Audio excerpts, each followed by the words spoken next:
In this episode, Joey and 3 of his co-hosts and friends talk communism, adults becoming grown-ups, and being parents of kids who like that hippity-hop jive music. And since we talk about hippity-hop and hippity-hop lyrics, there are lots of offensive words in this one like f***ing. Listener discretion is advised.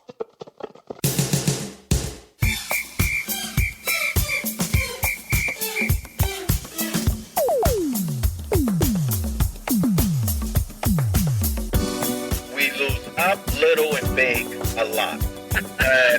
We'll put them with words like, your big stink mouth boy, or... What did you just say? It's like putting an exclamation point behind it. This is so nostalgic right now. You would say that is the kingdom of God. Kingdom of God is not capitalism. I wouldn't go that far. I would say that capitalism is hell. Capitalism is the wages of sin. Matt said, I'm sorry, Matt said I wouldn't go that far, then you went further. I will go further. I will say, did you really go further from there? Yeah. It's hard. I mean, he was rapping his candy shop a little while back, and he had no clue he's thinking his candy shop, and he explained... Matt's really tickled right now.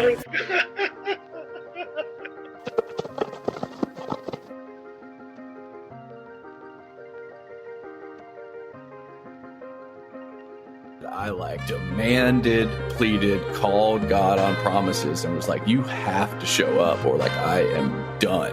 And he did. That's something to really think about. What does it mean that the God of the universe loves me? Are we saying that our God is bigger than their God or what? Man, you got my mind going crazy right now. I just think that is evangelical bullshit. And I don't fit in their box anymore. So feeling rejected from the church makes me feel far away from God. If I'm living out the love of God, love of the divine, then in some ways we're unoffendable. It's wrong to marginalize anybody for any reason. Sometimes we can just have some things about our perspective that's off until we encounter someone who can challenge our thoughts, have conversations with us, and we just continue to grow and evolve. I'm with you there. I like that. That sounded like womp, womp, womp, womp, womp, womp to Rob. I'm a hardcore gospel lover. I do love the gospel. I just think we get it wrong. Girl, I was so highly medicated, I don't even know if you Oh, found my people. What up, fellas? Stoy Prelo. In the flesh. And Matt Oxley. Matt, are you out of your winter depression funk? I think so. I think I'm finally better. Stoy, did you draw a line in the sand at some point in your adult life and say no alcohol, no drugs, nothing, or did you always live that way? Always.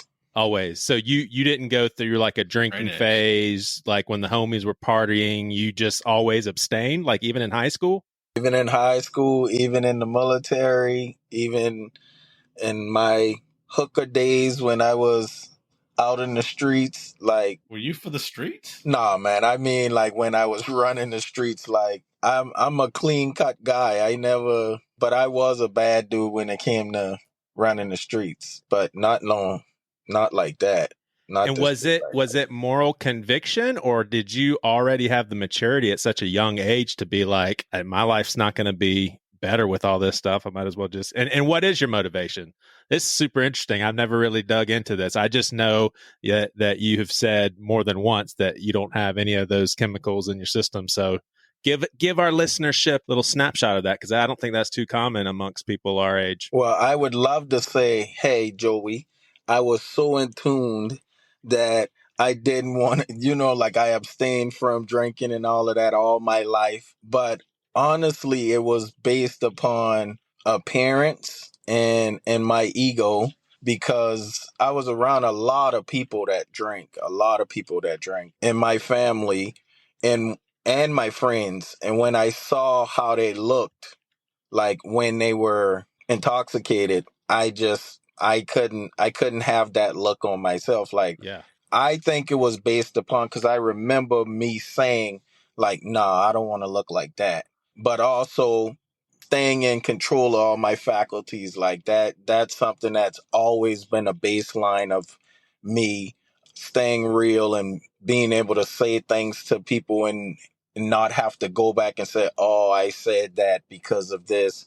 I felt like that was always a weak person's mentality to me. It just looked weak. I'm going to say something. I need something to give me confidence to say something that I'm thinking. Like, nah, that just doesn't go over well in my psyche. Yeah. So you know this, man. This is my context. You and I got our diplomas, and that was the last we really have seen or talked to each other outside of going back and forth a little bit on Facebook. And, 4 years ago, I got you involved on that episode. But once we graduated, I mean, that was the end of our contact for, a couple of decades at least. So when you say ran the streets, I was a bad guy, obviously share what you want to share, but what does that mean?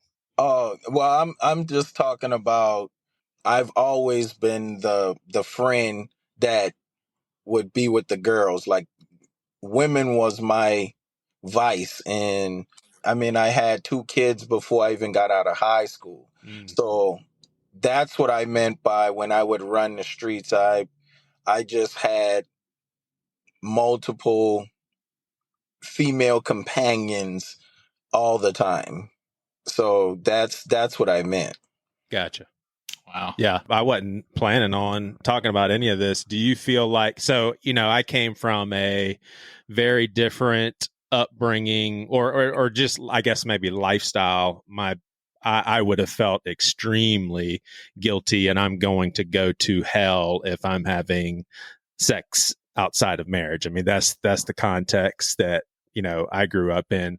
So when you were in high school, do you look back now as a 40-year-old man and think, wow, I took advantage of women? Like, when you reflect on your history with women, was there a season that you're kind of got a repentant heart of now? Because I've heard, like, even the big time rappers are working into their songs, like Jay-Z, and I think I've even heard Snoop like basically talk about how disrespectful and demeaning they were to women, and they've turned around from that a little bit. If I were to tell you, like, there were times when I had an epiphany at certain milestones in my life where it was like, okay, Stoy, this is bad.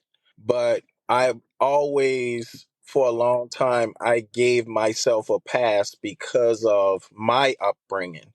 Like how you say you were brought up and you was like, no, I couldn't do this. Y'all had a certain mentality where I grew up.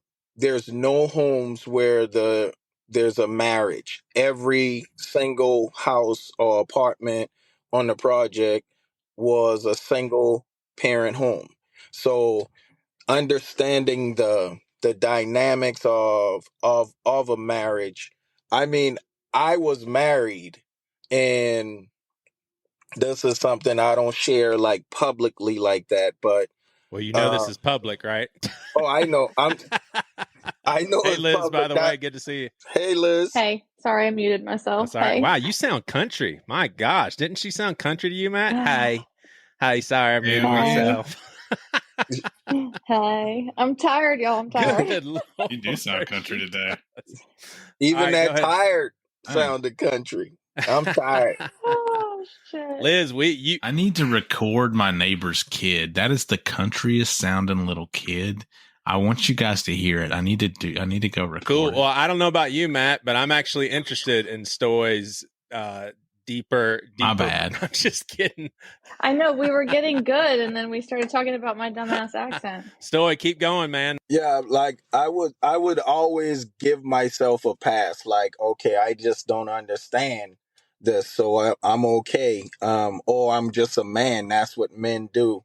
So I lived a long period of my life, just giving myself excuses, knowing that I was wrong, but still doing what I was doing because I felt like nobody sat down and said, hey, this is the role that a man should play in a woman's life. And so around my friends, Joe, you were my friend in high school, but what you don't know is all of the other friends that were in the neighborhood, like they looked to me for females. Like, okay, Stoy can get this, Stoy can get that.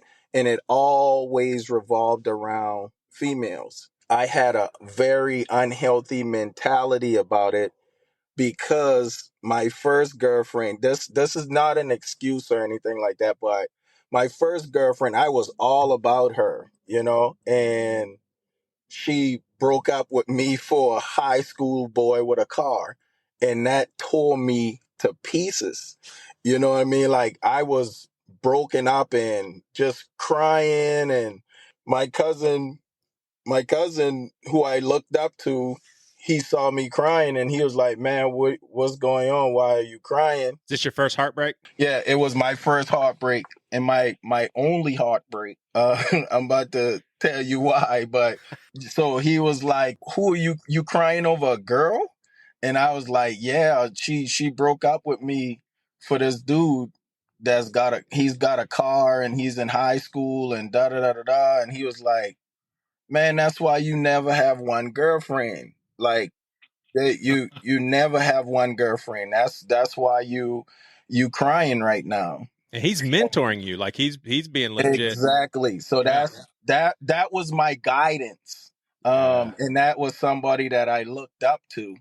But like I said, as I got older and I became a man that could think for himself, I knew I was wrong, but I still gave myself a pass for years. You know, like nobody taught me. My guidance was that. So I lived a long period of having 5 or 6 girlfriends at one time, like all the time. Even when I got married, I didn't understand marriage. I didn't know anything about it. I didn't know the father of the bride pays for I didn't know anything. Yeah. So when I didn't even propose to my ex-wife, I just asked her, "Hey, you want to do this or what?" And she was like, "Stoy, are you serious?" Like, because I just didn't Stoy, are you understand.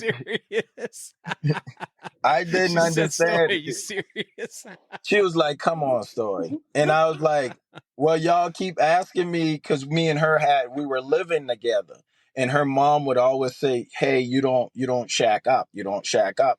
And so I went to my mom. I'm like, "What does shack up mean? What's she talking about?" And she was like, "You don't supposed to like live with somebody unless y'all are married, because that means y'all are actually indulging in things that married people supposed to be doing." And I was like, "Well, I didn't know that. I'm just living with my girlfriend. I didn't want to be in the barracks, you know?" So, but from the time that we got our apartment together, her mom was pressing me, like, "You need to marry Pasha. You need to marry Pasha. You need to marry Pasha." And I was like, "Okay, Friday." I would say, "Okay, Friday," and I turned it into a joke, you know. And just because I didn't know how to go about that process, so when I was about to leave for Germany, me and Pasha had a big fight. Like, she felt that I was eager to go to another country and things like that. She could feel that. So we had a big fight, and she just went off like, "I guess I'm just not good enough for you," and da da da da da. And I was like, man, I felt it. Normally I can block certain things off, but I felt it. So I was like, "You know what? I'm gonna ask her to marry me." And this was coming off of like a big fight and knowing that in 2 weeks I was leaving to go to Germany. So I say, "What's up? You want to do this or what?" And she was like, "Do what? Who are you talking about?" And I was like, you want to get married or not?" And she was like, "Stoy, are you serious? Like, that's not how you that's not how you do it." I was like, "Well, how do you do it?" I had no idea Right. that I took that big moment for her and turned it into a hip hop moment, like a cool moment, because I didn't understand it. Dude, And what an unbelievable lesson, like for all of us, because most people, if you're telling that story without an explanation, we're all thinking, man, that's just kind of being an asshole. Like, hey, even if you don't feel romantic, man, give her moment. You were clueless. You know what I'm saying? Not many completely people clueless. would think you're clueless about that, but you were. You didn't have a context for that. That's so interesting. And it's funny. Hey, you want to do this? Yeah, I say you want to do this or what? She's like, do what? What are you talking about? But see, that's the things I try to explain, like where I'm from and how I grew up. I'm not saying everybody in the neighborhood grew up like that, but Yeah. we were so oblivious to the things that we didn't know. And then when you come into adulthood and you realize, like, man, you were deprived a lot as far as knowledge and understanding of life and getting stability or a start into life, knowing that certain things got to go a certain way. So when I encounter things that I know the world is doing to, like, black people, it hits even harder, because it's like, man, we're so far behind the starting block that once we get started and somebody try to kick us back to the starting block, it hits harder to me. And I wish that understanding of, like this, like me telling you, I had no clue about what a marriage was. And so I took that into a marriage. I was married for 1 week and I already had my girlfriend. I was already sleeping with my girlfriend. Like, after being married a week, I look back on it and I can feel it now, but then I just was being me. Right. Like, it was just normal stuff for me to have multiple women, not even caring that if I was married or not. All right, so I'm curious. This is going to be some interesting, different takes. Matt, I don't know what the uniqueness of your take would be, other than whatever your take is typically unique. But Stoy is coming from an actual artist perspective in the realm of art that I'm talking specifically about right now, and that's hip hop. Liz, I know for daggum sure, because I know her son. Liz is having to walk through probably similar stuff that we're walking through, especially with William, because he's a chip off the old block. He is a hip hop junkie, and it's weird, but I'm starting to be the old dude where I'm like, man, these rappers, it's just too far how they're talking about women. And, and at the same time, I'm like, my son's getting old enough to kind of decide what he's going to listen to. And I have talked to him before, like, hey, when you hear lyrics like this, you sure that doesn't affect how you view women, and, you're listening to it with a good head on your shoulders. And he's just like, yes, Dad, I get it, and all of that. But I wanted to ask you, Stoy, we'll start here.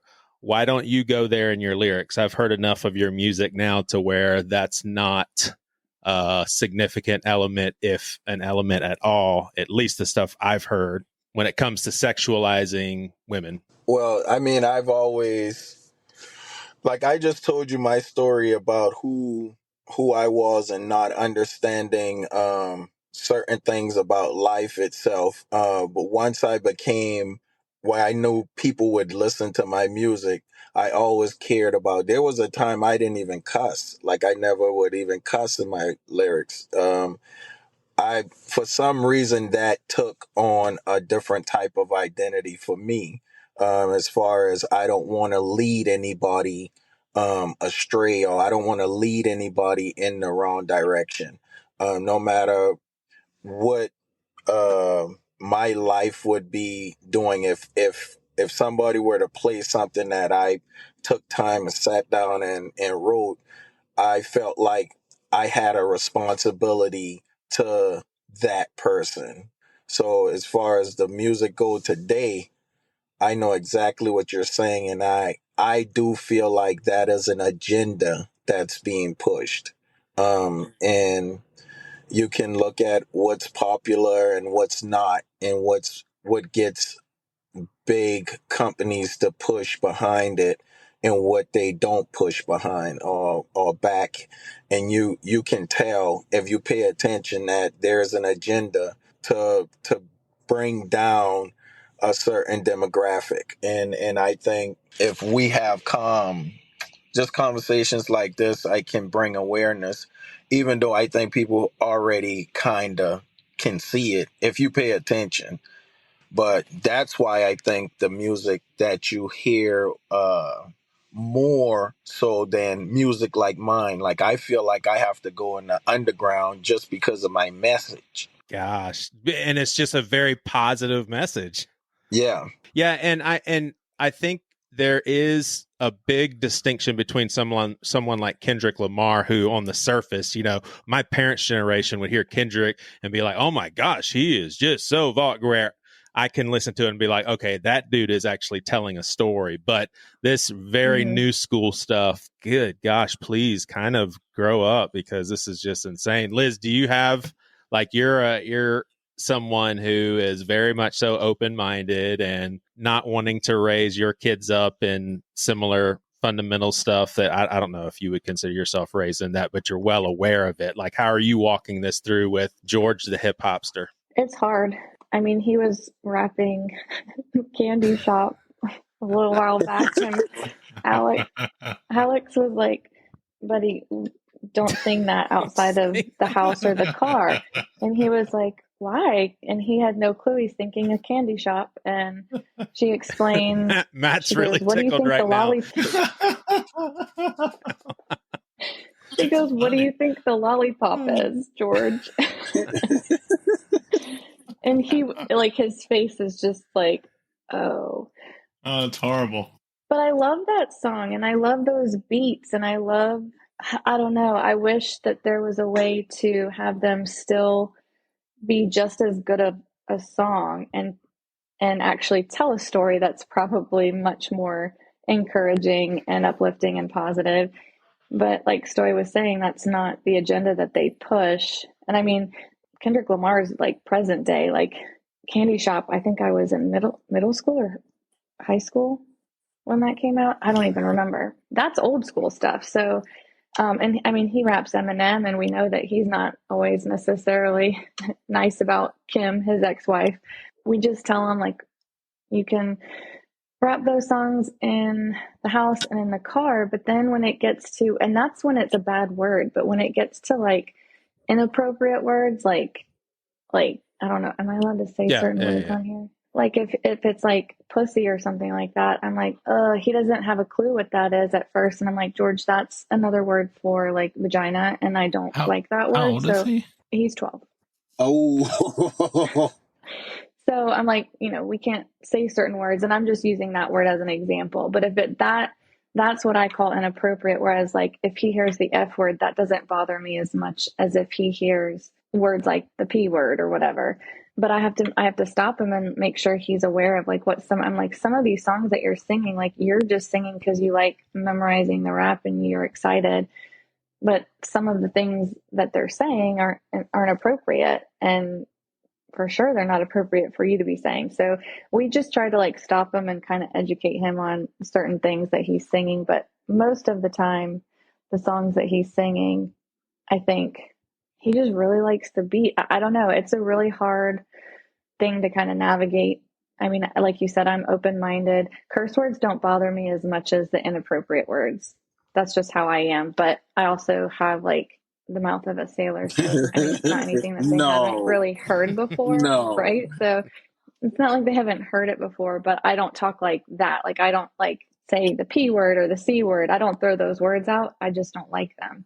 Yeah. But yeah, I don't know. It is hard. And I know like William raps too. And they love that music. And I wish that there are times where we'll be in the car on the way to school.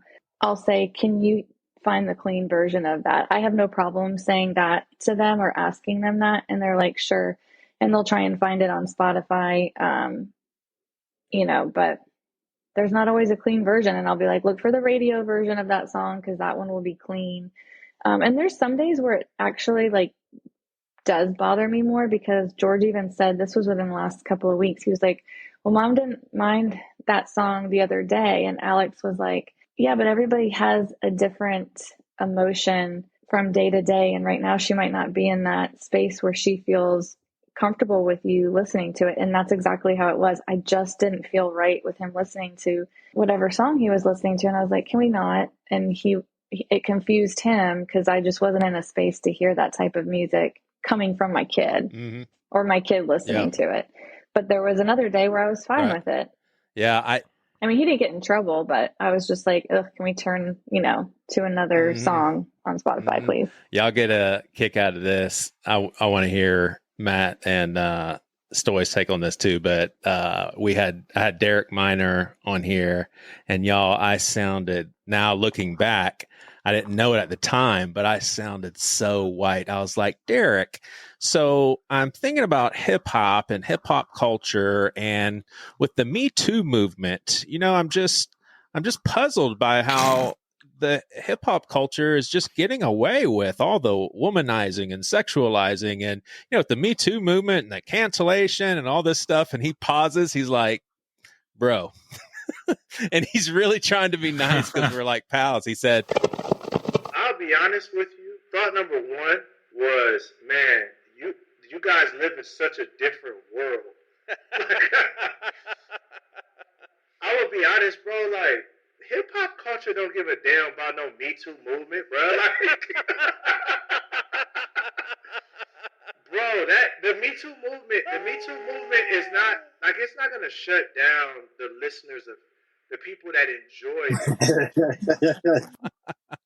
Stoy, what about you? When I don't want to make any assumptions. I would imagine how many boys do you have? Some of them had to have liked hip hop, if not all of them.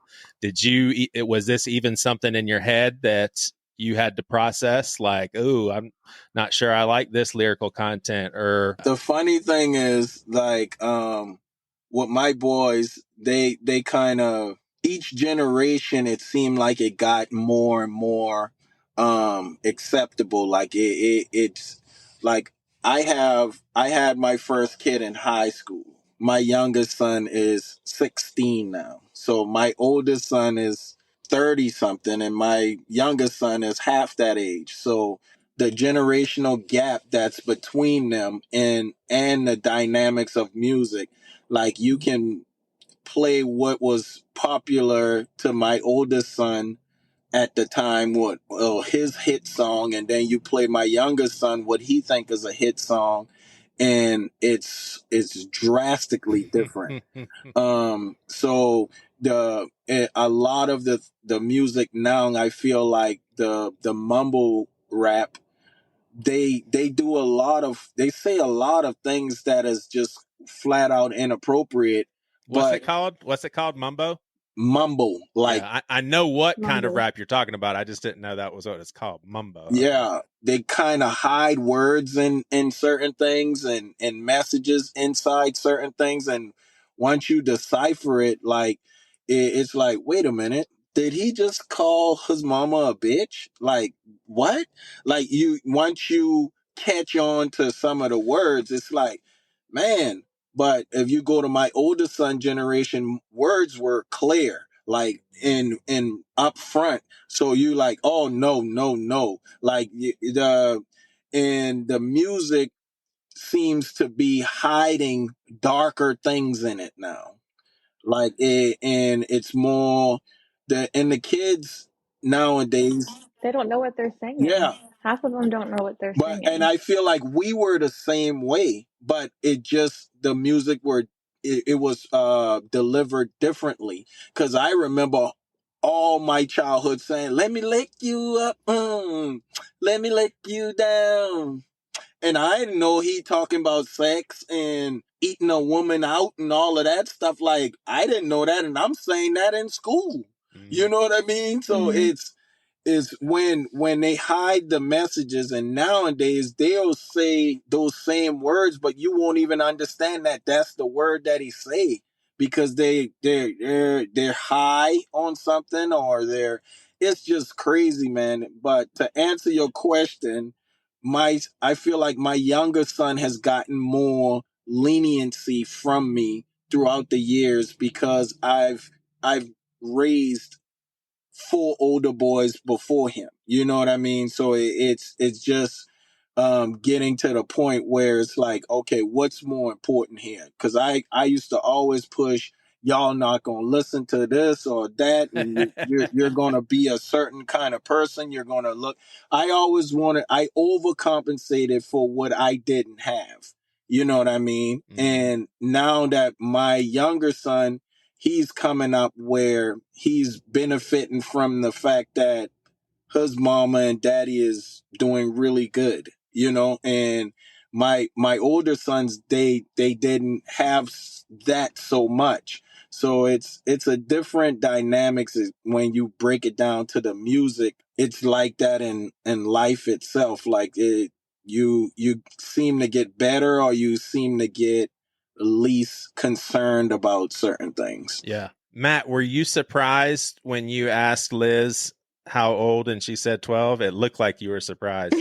Yeah, I'm trying to put myself in his shoes and remember if that is a word I understood at the time. And I think I did know what it meant at that time, at that age. But I also did not really consume dirty music like that would say such awful Was that things. then or now? I mean, my rule has always been, if the music isn't for me, I won't really listen to it. And so if I can't understand what it's about, I'm not going to listen to it. If I can, I will identify with it and listen to it and love it. But, mumble rap is probably not going to speak to me. But I love Kendrick Lamar. I love Dead Prez. I love a lot of R&B and rap, but I don't know a lot of the new guys either.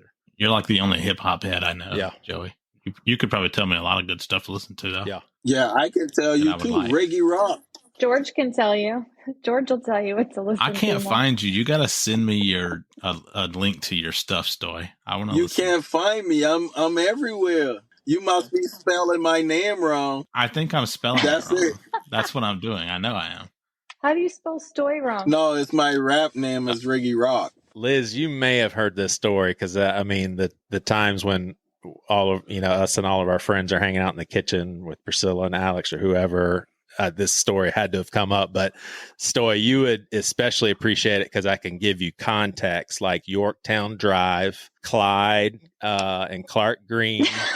And Wally. No, I know what Liz is thinking right now. I'm not going to say that. I think I already told that story. So is this Claw? Yeah, that's a different story. Yeah. That's a different story. Oh.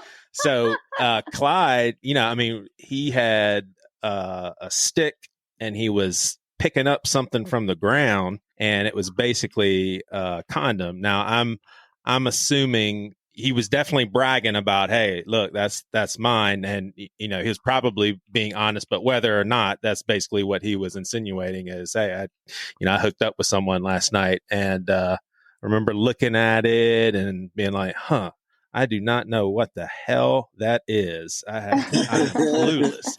And so I get on my bicycle and my brother gets on his, and we're riding back home. We're literally, just 2 minutes down the road. And he's just like, Joey, he said, you know what that was? And I said, looked at him and I said, pussy. I didn't know what anything was. I didn't know what anything meant. I was in the 4th grade. Oh my goodness. That's funny, Joey. That one was good. The one that Liz is talking about is when I first met Clyde and Clark. I don't know how much you remember them, Stoy, but they are both smaller for their age. And so Clyde is a good 3. I know Clyde. I remember Clyde. So he's a good 3 years older than me, but I'm thinking, hey, this is like younger brother kind of guy. He's like 2 years younger than me. And we're all meeting each other for the first time. We're about to play football. So I'm an outgoing guy and I'm thinking, okay, this little kid, Clyde, I was like, hey man, come over here. and talking to him like he's a little kid. And he's just like, what the hell are you talking to me like that for? And I was like, hey man, can you run fast? And he's looking at me like I'm crazy, but you know how nice Clyde is. I was just like, hey, why don't you run to that fence real fast and then run right back and let's see how fast you are. And he appeases me. He does it. And so he's already like, what? Who the hell is this white kid think he is? So make matters worse, he points to his brother and he's just like, yeah, I'm Clyde. That's Claw. And I was like, oh, okay, Claw. I was like, well, I'm Joey. Nice to meet you, Claw. And they're all thinking that I'm like making fun of how they're talking. I didn't know his name was Clark. They were saying Claw. Clock. He was saying clock. Yeah, clock. And I wasn't hearing anything but CLAW. So I was calling him Claw. That's funny, man. All right. Well, this has been fun. I want to get into one more subject. And I think we talked a little bit about this off air. And I think this will get Matt a little excited. But I actually have no clue what Liz and Stoy are going to think about this. But I am, I'm at an age now or I'm at a place in my life where I don't think of our country as like this great moral beacon of light.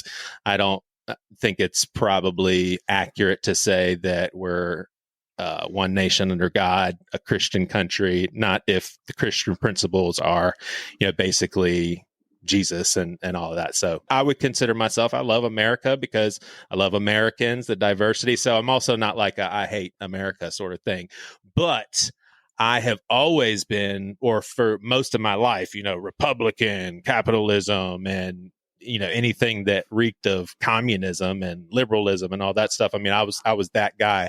2004, I would have been depressed if George Bush wouldn't have beat John Kerry. Like, that's how big I was into it.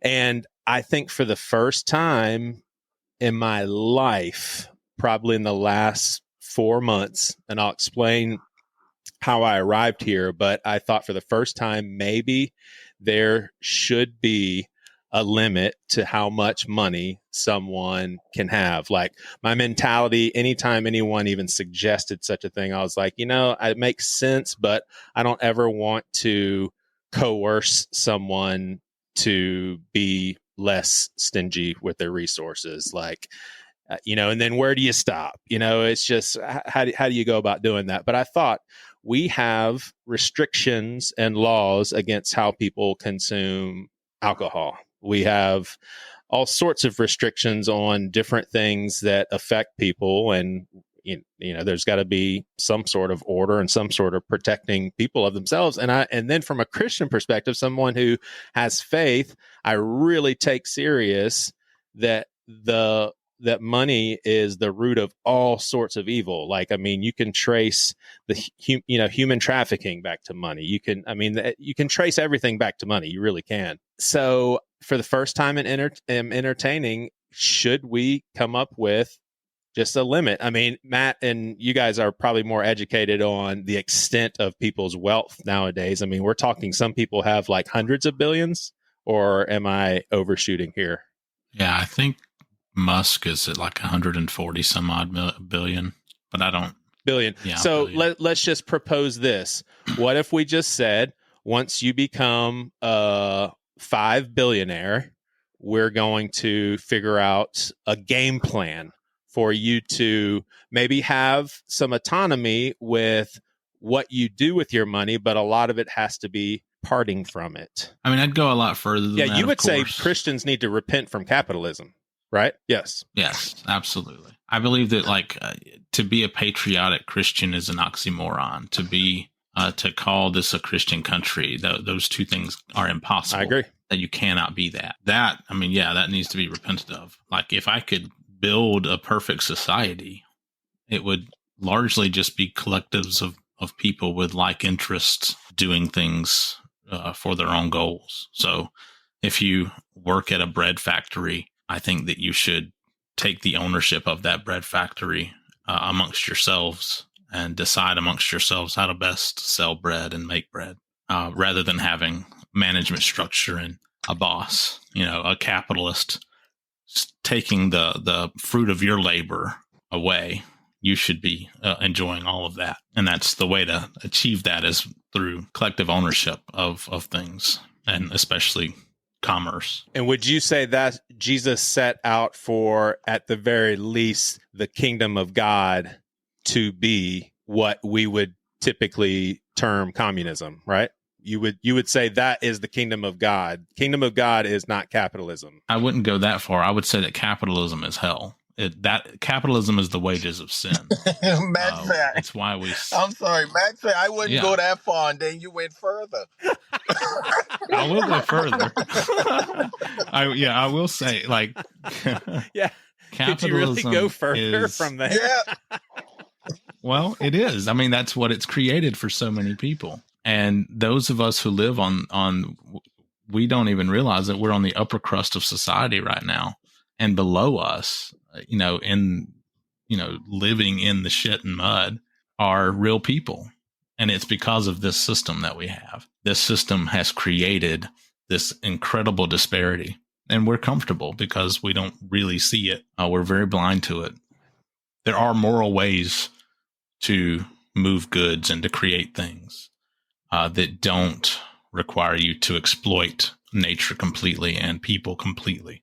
But capitalism, by its design, has to get every penny out of every resource it can. My take on it, Liz, you want to go, Liz? Oh, no, you go first. Hey, I'll just say that I know Liz's dad would be very disappointed in me right now if he was listening. He doesn't understand anything other. So. Oh, I love me some Dave. All right, Stoy. Well, my take is I don't feel like anything should be regulated. If you're saying regulation is part of the problem, I think the freedom of the knowledge and the information should be widespread and shared. That's what I think. It shouldn't be anybody that is, because of the information that I'm coming into now at 47 years old, it's like, wow, man, if I had known this at 30, the difference I could have made in my family alone. Like, I feel like I'm late to the party when it comes to understanding business, understanding what an LLC is, what it can do, what's the capability of understanding tax loopholes, understanding all of these things that I'm getting information to now this late in life. I wish, and I'm teaching my mom, who's 77. Like, she's 77 years old and didn't know none of this stuff. So when you think about the information that a billionaire may have to where he's making it to $1 billion and not being some trust fund baby or something that he came into, if you can make yourself a billionaire, you can make 20 other millionaires. Like, just give them the knowledge, the information that you have. And so I think 100 billionaire should just share the knowledge. I don't want anything, a handout or anything, but just spread the knowledge, the understanding of what you learned. But if you got it and you went and you earned something, I don't think nobody should take something from you, or nobody should limit anything. I don't want to abbreviate anybody. I don't care how much you got or you get. Just if you can help or share something, do that. That's my mentality about it. Yeah, I mean, all of these thoughts for me are very underdeveloped and fresh. Like, I'm figuring all this or rethinking a lot of this stuff. But how would you feel about the wealthier potentially having a bit more responsibility just when it comes to contributing to the government? Like, or would you be like, no, just because I could understand both perspectives of, yeah, why not pitch in a little bit more? You've got more. But then I could also see people saying, well, why are you going to punish me for having more money? Like, where would you be with that, Stoy? Now you're talking about giving back to the government. a government that I feel like is absolutely crooked. Like I have no affinity to a government that takes from its people like this. So I don't think anybody should give to the government because the government is not honest. They're not. They're absolutely not honest. And so when you look at that, it's hard to say, okay, you lied to me 17 times, but on this 18th time I'm going to believe you. Or this 18th time, I'm going to live by the guidelines that you have put out there and you've proven to be not loyal or not honest. Like that to me is what's crazy. And as long as we push a narrative between each other where we're on two sides of the track, like you're Democrat, I'm Republican, or you're this and I'm that, the government continues to thrive, and we are the people sitting back not realizing that we just fighting for a dumb narrative, and the person that we fighting for, the government, don't even care. Like that kind of stuff is, to me, I can't give to our government because our government is not honest. You can pick one side and say, okay, they believe this, they believe that. Then you pick the other side and say, they believe this, they believe that. And you put them all together and say, somebody is not right, somebody is dishonest, somebody is lying, somebody is not being real. Like, that's just too much corruption for me to try to find good inside it. It needs to be disbanded, discombobulated, and created by good people. It wasn't created by good people, I think. Right. So that's my take. So it sounds like we're all pretty much ready to start a revolution. It sounds like we're all right there and recognize that this shit ain't working. Liz, do you feel like, because I think that you and I grew up pretty similarly with our parents' political leanings and still current leanings.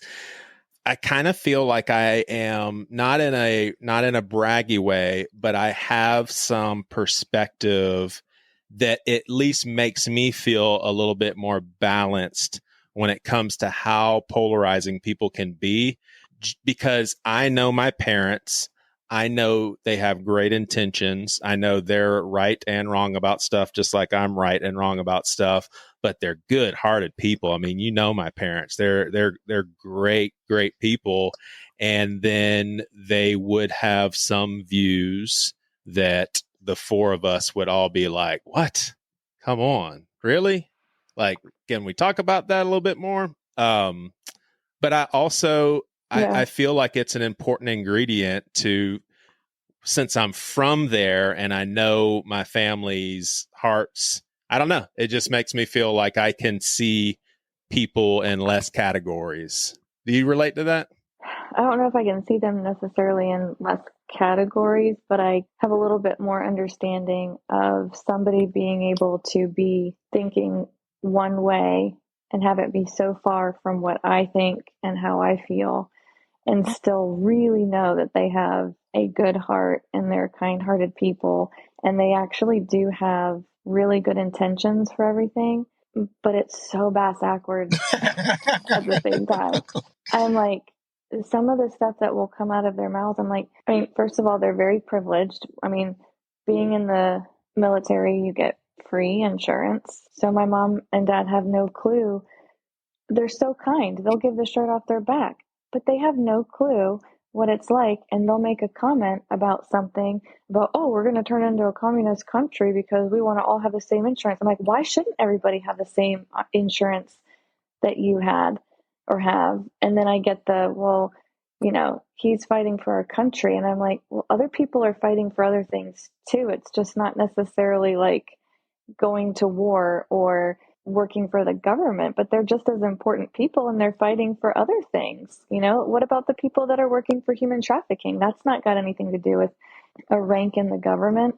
I don't understand why you can't see that that doesn't make sense.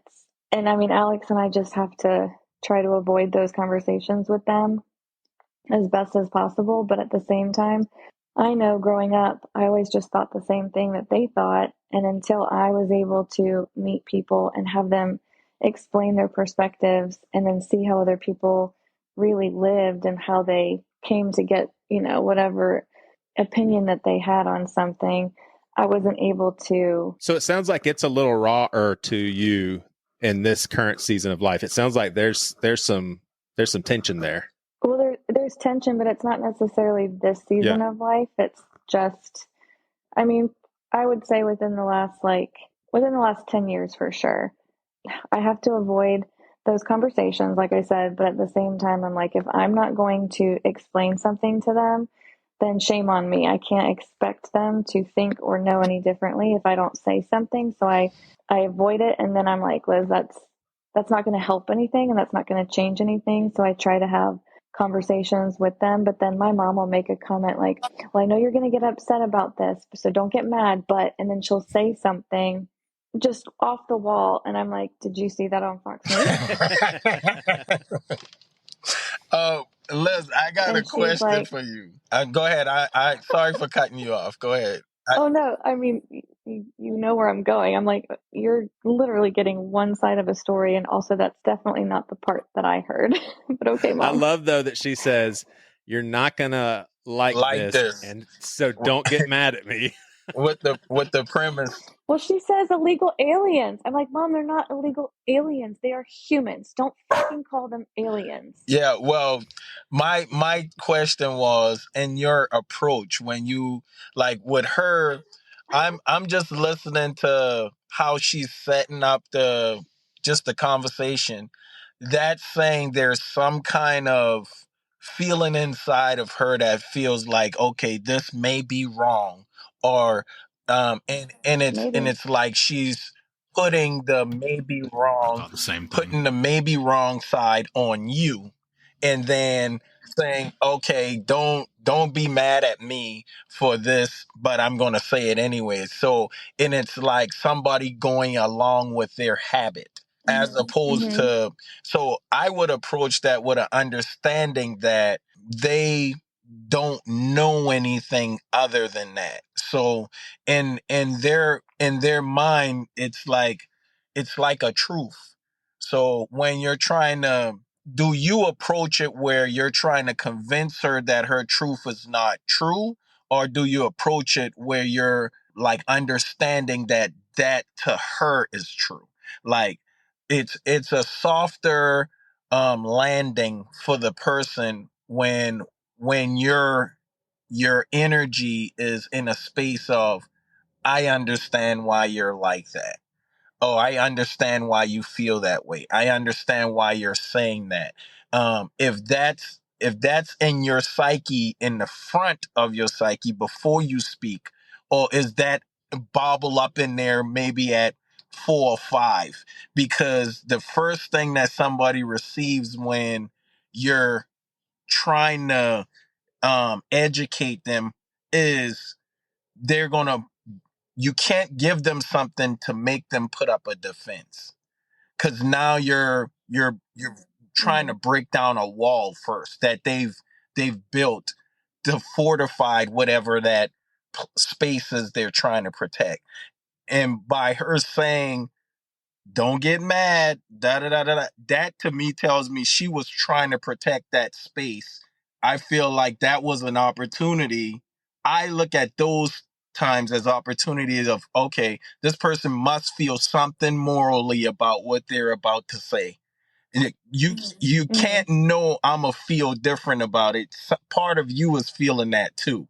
So I would approach it with, hey, I can see why you would think that, but what do you think about this? Yeah, I usually ask questions. I don't speak at her. My dad's way more difficult, I think, to talk to, but there has to be a piece of her that's also questioning, is this okay? Otherwise, why would she talk to me about it? Yes. And why would she bring it up to me? And she knows that I have opened their eyes to a whole other world of thoughts when it comes to people's, thoughts on the LGBTQ community in itself. So I think there's a piece of her that now wonders, wow, I got it wrong.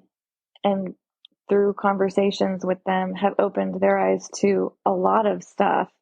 And then that makes me think, does Liz have more information that could possibly open my eyes to something? So I'm going to throw this out and just kind of see. And I mean, I'll just use different examples. I'll be like, okay, Mom, let's put ourselves in those people's shoes. Would you not do anything you could to save Catherine and I, that's my sister, to get us across a border if it meant a better life? Or would you stay where you were and get raped or die of poverty or, et cetera, et cetera? What would you do? And, of course she's like, well, I would do anything. And I'm like, well, that's what these people are doing. They want a better life for their families. Most of the people that you're calling illegal aliens, Mom, are the hardest working people in our country because they're working their asses off to be able to live here. They're not documented, so they don't have as many rights. And there's a lot of them that actually are trying to become U.S. citizens. It's actually not that easy to become a U.S. citizen. Did you know that, Mom? And then I bring up that conversation and she's like, actually, yeah, no, I do know that it's not. And so there's parts of her that recognizes that. And I think at the end of the day, we all want the same thing. Like my parents and myself, we do want the same thing. We want people to be okay and taken care of. Their way that they go about it or think that it has to happen, how it has to go is just different. And it's just the way that that's all they've ever known. And we have to have restructuring, back to Matt's point of view and then Stoy's point of view. I see both sides. I liked Stoy's ideas of people sharing that knowledge. I wish that our country wanted to share that knowledge and it wasn't something that we had to mandate or regulate. I wish that was something that we just did, but we don't. And there definitely needs to be some restructuring. But I think that I do try to, instead of talk at my parents, I try to ask them questions and put us in those shoes. For example, when they were talking about different things with IVF and abortion and stuff like that, I was like, do you realize that with some of the states that are making these laws, Alex and I could go to jail because we have one more embryo in the freezer? And we did that because it takes a lot of money to go through IVF. It's a lot on the female. And so we did our best to get as much as we could. And we only ended up with 2, but one of them is still there. And my mom's like, oh, all she thinks is baby killer. That's what she sees. And so for me to say, put it in my shoes and say, this is what could happen to Alex and I. And then she's like, oh, well, that's not right. I'm like, well, Mom, there's a lot of stuff that's not right that it doesn't necessarily affect Alex and I, but that we just don't know about because you don't have a Liz in your family, but other people do. And it's a different subject. Man, how to have conversations with your parents 101 for everybody tonight. Thank you, Liz. That was good. Hell yeah. Yeah. Hey. But then she stops talking to me, guys. And then it's like We're gonna wrap this up to see if I can tickle Stoy here a little bit. So Stoy, you and I both, we follow an Instagram account, and I've been waiting to ask you this on the air for a long time because I'm going to make a fool out of myself, and hopefully you'll think it's funny. But you may or may not know that you follow Charleston_voiceovers, and I think almost all the posts are if The Simpsons were in North Charleston, and it's like voiceovers of about, I guess, what these guys would say is the most stereotypical hood language in North Charleston. I mean, I don't know how they would describe it, but it is the absolute best. Do you even know that you follow them, Stoy? No, well, I know I get random things like that sometimes. I don't know. I didn't know that I followed them. Yeah. What I wanted to ask you is, so you got to remember, I was in the Catholic schools, vast majority white through the 3rd grade. So when I met you in the 4th grade, I mean, I was taking in culture shock. I mean, because here I am all of a sudden in a school where it's 50-50, and it's like, oh my gosh. And so I just remember like hearing people say things a certain way and just being so intrigued. And so I have two examples of things that I remember hearing, and I'm curious, is there any of this? I'm going to give two examples, and then maybe not these two examples, but are there any things that I grew up hanging out with you guys that is unique to Charleston? So one of them is in it. Like if I were to say that's mine, in it, or you know what I'm talking about, in it. Do I know what you talk about? Of course. Do you know what you talk about? Yeah, I know. Is that a Charleston thing or way wider? No, I think that's straight Charleston. I mean, really? See, that's so awesome. That's awesome. So that's very unique to Charleston. Yeah. All right. How about using the word up after an adjective like ashy, like your legs all ashy up? Charleston? I've never heard that. Liz, you said you've never heard that? You've never heard ashy? No, I've heard ashy. I teach middle school. Are you kidding me? The kids are always like, Miss Miller, can I have some of that lotion? My legs are ashy. And I'm like, all right, whatever. I've never heard ashy. You heard, though. You know what I'm talking about, right, Stoy? Yeah, I mean, especially in my generation, we use up and little. We use up, little, and big a lot.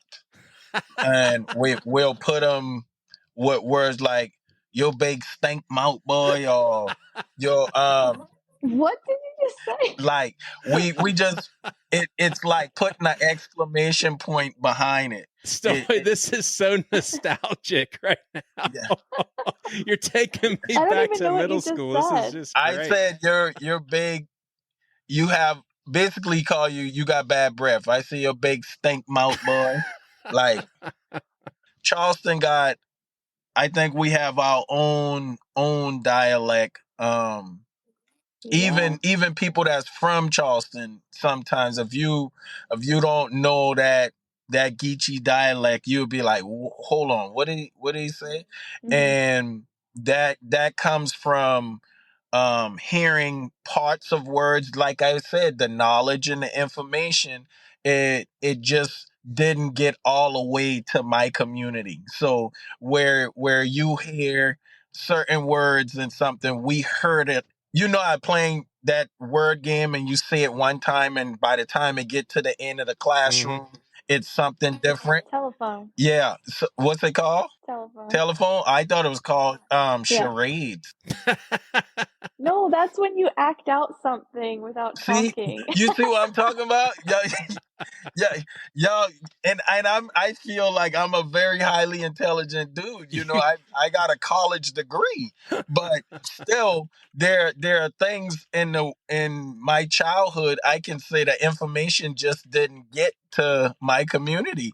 And so certain words, we could hear bits and pieces of them, and we'll say it. Like, let me make y'all laugh before y'all go. Like, my mom, she messes up everything. Like, and but you know what she's talking about. Like, she'll say stuff like, "I beg your partner," like, and she's not trying to be funny, and she's saying, like, my cousin went to court. My mom was like, "No, that's not right. That's not right. That's she wrote his name down on that paper. That's forgerism." I said, "Mommy, that's not. You're not saying that right. You just took two words and put them together." But, 2 words. I said, "But that's not right." You know, so that I feel like that information just don't get all the way down, and then we use words that sound like the word, and then we put big or little in front of them. Like if somebody say your little da da da da da, they talking about you bad. Hey, I wanna get the final word here, because this just may be my context, but the few times, whether it was a teacher's internship, I was my full-time teaching gigs were middle school, but there were times when I would be in a kindergarten class for my internship. My first semester of my senior year, I was in a first grade class for like 6 months.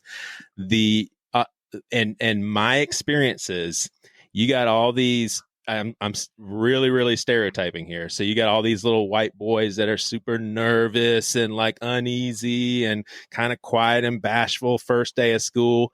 The younger black guys, not only did that the ones that I encountered kind of had like, I don't give a shit attitude, their sense of humor was so advanced. They would be like a girl saying like, and being silly.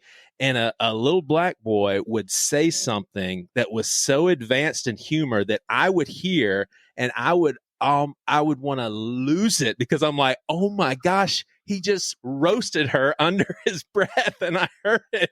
They're very witty. Yes, very, very witty. I mean, Yeah, well, and Stoy was that like times 25. I was. I also feel like they have more confidence. They just, It's not confidence of you. It's the exposure, the acceptance, and what's allowed in their environment, the environment that they're in 90% of the time. So if you grow up in a household where you got a single mom, she's probably at work, and you spend most of the time at home with your siblings, where there's freedom to say and do as you please. So a certain level of that freedom goes with you to school.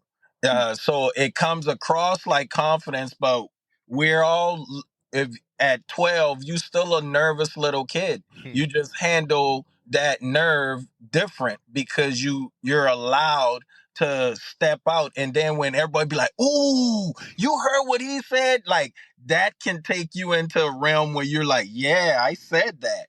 Or it can take you into a realm like, please don't say nothing. So it all depends on the exposure of that kid to certain things, and growing up with how much structure is in the household.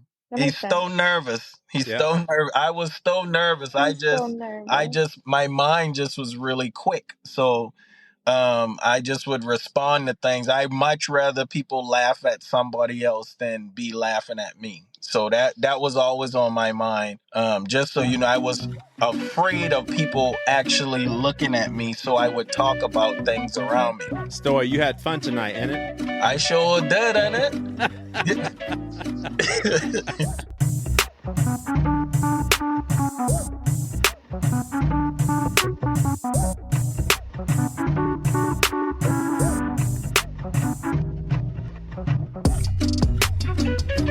Do you know how seldom, at least in Stoy's black community context, how few times he ever heard of a vegan blunt going around in the community?